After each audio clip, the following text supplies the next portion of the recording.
Kain tayo. Ito yung ulam namin ngayong umaga.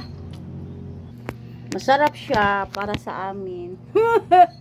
At saka hindi mawawala yung coffee in the morning.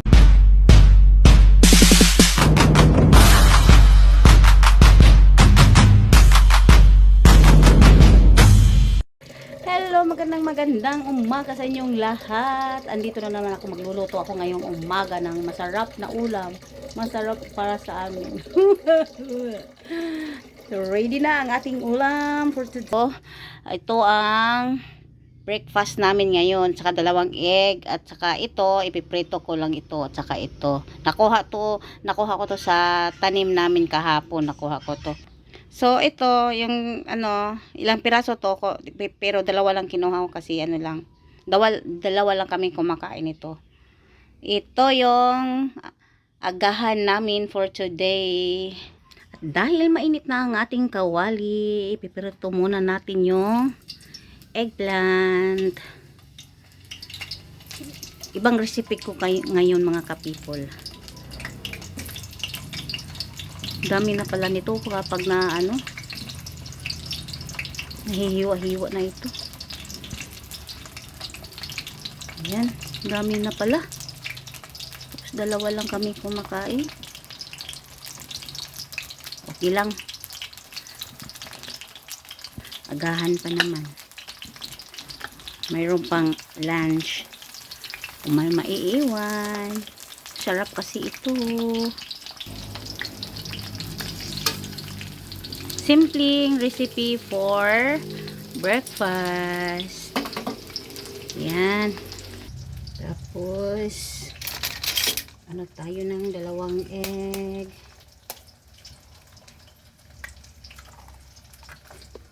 Papakita ko na naman sa inyo yung bagong recipe ko. My new recipe. Yan. Lagay tayo ng konting asin, konting ajinomoto, pampalasa lang, at saka paminta o black pepper. Yan. Ito ang anuhan natin mamaya. Ito natin lalagay yung eggplant.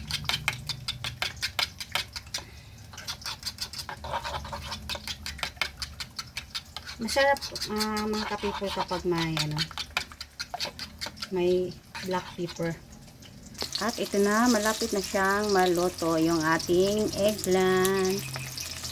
Papakita ko sa inyo mamaya-maya kung paano ko lulutuin eggplant na may kamatis at sibuyas. Ayan. Luto na ang ating eggplant. Papatayin natin yung ilaw, yung yung apoy niya. Para kasi matagal-tagal pa to. Ayan. Masarap talaga pag eggplant, mga ka-people. Paborito ko ito. Kahit kahit toyo lang nito at saka suka, pwede na. Ito yung pagkain ng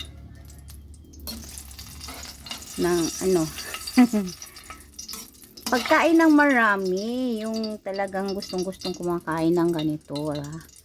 Ayun. Susunod na natin itong egg. Ayan. Paano palakihin natin para magkasya yung eggplant natin? Palakihin natin yung egg. Yan.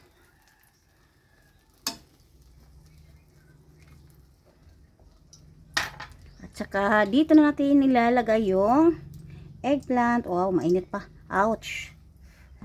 Ay, mainit pa yung eggplant. Sarap na kasi, luto lang kasi yung yung eggplant. Ayun.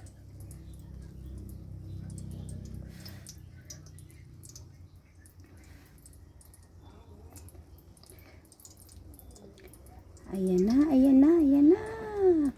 parang hindi ata magkasya yun. Marami pang eggplant dito. Ayan na, ayan na, ayan na. Kasyahin natin. Yun lang naman, sa gilid-gilid natin lalagay. Ay, aray ko. Ito, saka, mainit masyado. Ayan. Isusunod natin yung sibuyas. At saka yung kamatis. Ayan. Ang sarap na niya.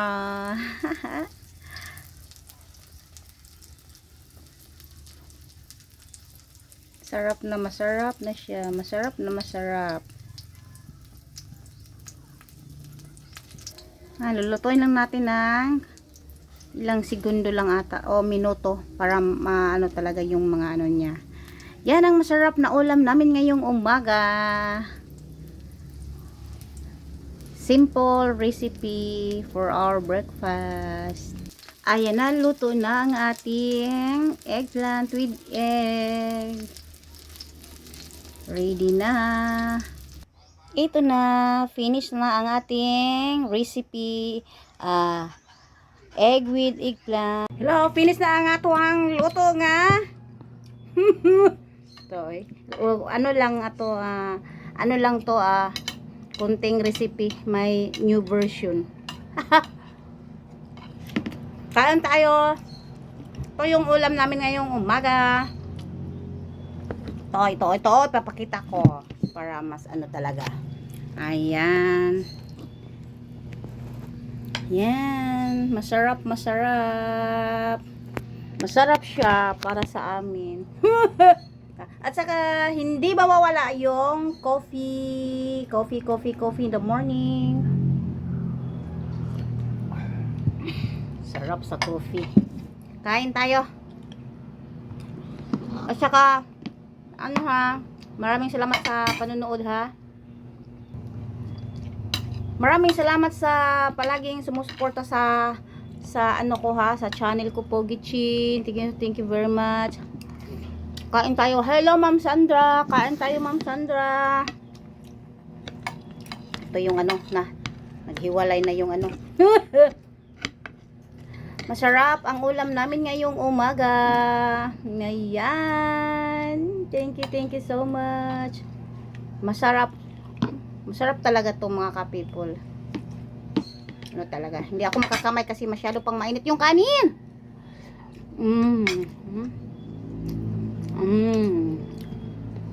Masarap siya. Hindi ko na nalagyan nung sa ibabaw, hindi ko na nalagyan ng egg. Dapat nilalagyan ko pa siya ng egg. Pero hindi ko na nalagyan. Dalawa lang yung egg kayo na.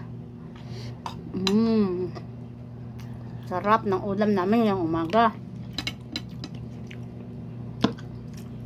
Eggplant lang with egg, sapat na. Lalo na pag may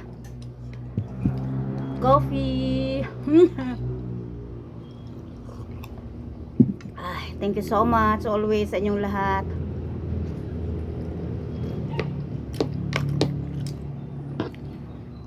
Sarap. Lalo na pag corn or mais. Lalong masarap to. Hindi ako nakapagluto, maya pa.